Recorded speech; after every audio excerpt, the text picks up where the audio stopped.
UGC से जुड़ा मामला शांत भी नहीं हुआ था कि बिहार से SC/ST एक्ट से जुड़ी एक ऐसी कहानी सामने आ गई जिसे सुनकर यकीन करना मुश्किल हो रहा है।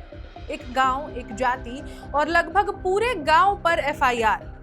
बिहार के दरभंगा जिले से सामने आए इस मामले ने कानून, समाज और व्यवस्था तीनों को कटघरे में खड़ा कर दिया है। जिन लोगों पर FIR दर्ज हुई है सभी ब्राह्मण बताए जा रहे हैं। आखिर क्या है पूरा मामला जिसने पूरे देश में हड़कंप मचा दिया है?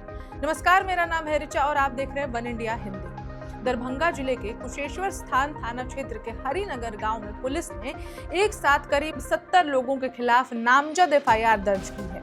हैरानी की बात यह है कि FIR में नामजद सभी लोग ब्राह्मण जाति से हैं। इतना ही नहीं, इसके अलावा 100 से 150 अज्ञात लोगों को भी आरोपी बनाया गया है। पुलिस अब तक इस मामले में 12 लोगों को गिरफ्तार भी कर चुकी है और जांच जारी है। ये मामला सामने आया अशरफी पासवान नाम के व्यक्ति की शिकायत के बाद। FIR के मुताबिक अशरफी पासवान ने पुलिस को बताया कि उनके बेटे विक्रम की करीब 2.5 लाख रुपए की मजदूरी हेमंत झा के पास बकाया है। ये रकम पिछले करीब 5 सालों से नहीं दी गई थी। 30 जनवरी 2026 को इस विवाद को पंचायत में सुलझाने की कोशिश की गई, लेकिन वहीं से ये मामला बिगड़ गया।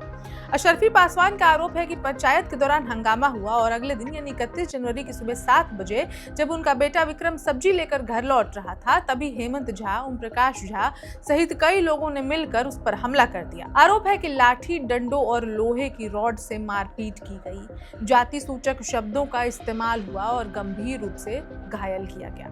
इतना ही नहीं, शिकायत में यह भी कहा गया है कि आरोपी घर में घुस आए, मारपीट की और करीब 2 लाख रुपए नकद, मोबाइल फोन और LCD टीवी तक लूट लेकर चले गए। इसी आधार पर पुलिस ने SC/ST एक्ट समेत कई गंभीर धाराओं में केस दर्ज किया है। इस पूरे मामले पर बिरौल DSP प्रभाकर तिवारी ने बताया कि घटना में 10 से अधिक लोग घायल हुए हैं और फिलहाल 12 आरोपियों को हिरासत में लिया गया है।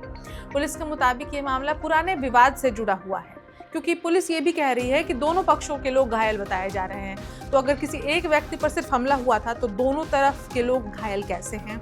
लेकिन सभी आरोपियों की जांच हर एंगल से की जा रही है। हालांकि ये मामला तब और ज्यादा चर्चा में आया जब NCIB ने 3 फरवरी 2026 को सोशल मीडिया प्लेटफॉर्म X पर FIR की कॉपी शेयर की।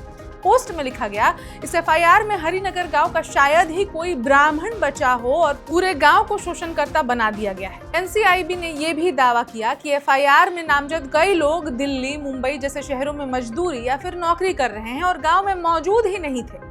अब सवाल उठ रहा है, क्या ये कानून का सही इस्तेमाल है या सामूहिक रूप से एक जाति को कटघरे में खड़ा करने का मामला? क्या जांच में सच सामने आएगा या ये केस एक बड़े सामाजिक विवाद की मिसाल बन जाएगा? क्योंकि अभी बीते दिनों ही ललितपुर के विष्णु तिवारी का ही एक ऐसा मामला काफी वायरल हुआ कि विष्णु तिवारी ने 20 साल जेल में काटे, जबकि जो केस था उन पर वो फेक SC/ST मुकदमा था और फेक दुष्कर्म का मामला था। तो कहीं इस केस में भी कानून का दुरुपयोग तो नहीं हो रहा है SC/ST एक्ट के नाम पे? फिलहाल बिहार पुलिस की जांच जारी है, लेकिन बिहार का ये मामला देश भर में SC/ST एक्ट के दुरुपयोग और न्याय प्रक्रिया पर एक नई बहस छेड़ चुका है। खैर, सच झूठ का पता तो आने वाले समय में पता चलेगा, लेकिन खबर पर हमारी नजर बनी हुई है। अपडेट्स के लिए देखते रहें one India Hindi. Subscribe to One India and never miss an update. Download the One India app now.